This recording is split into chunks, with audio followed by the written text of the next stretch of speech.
Dead bug is, in my mind, a step up from 90-90 breathing in that it isolates transverse abs, but it adds in that dynamic component to make the movement a little bit more difficult, but still applicable, right? Because we want to use transverse abs during movement in everyday life. So, to get set up for dead bug, you're lying on your back.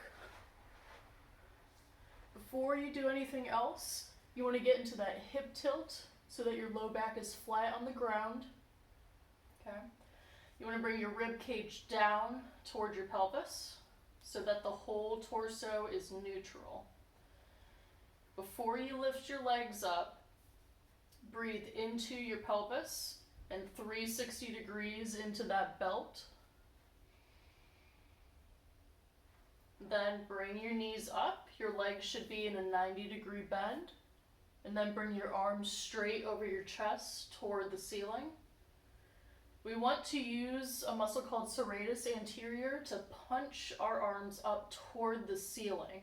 So notice my shoulders are kind of sunken back and relaxed here compared to activating serratus and punching those arms up to the ceiling. That's what we want throughout the whole movement, okay?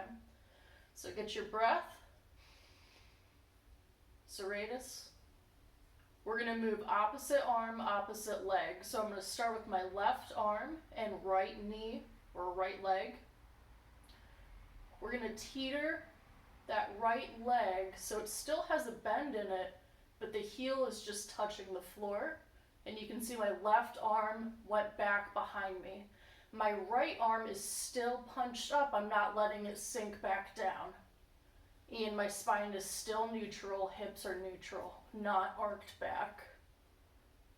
Bring back to center. I like to coordinate this with my breath.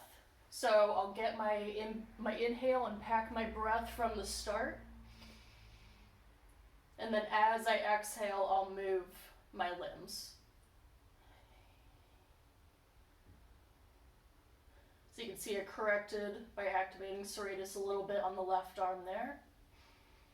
And then I inhale on the way back up. Make sure everything is neutral, packed.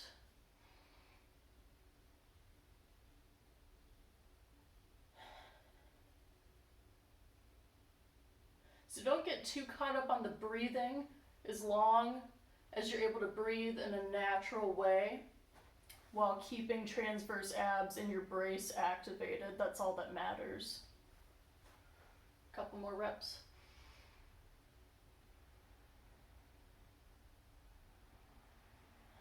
And this is about the pace you want to go.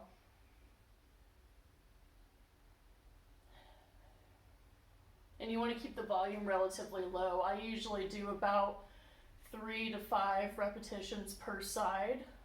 It's pretty taxing mentally and physically, so it's not like a normal exercise where you'll do in the 8 to 12 rep range or whatever.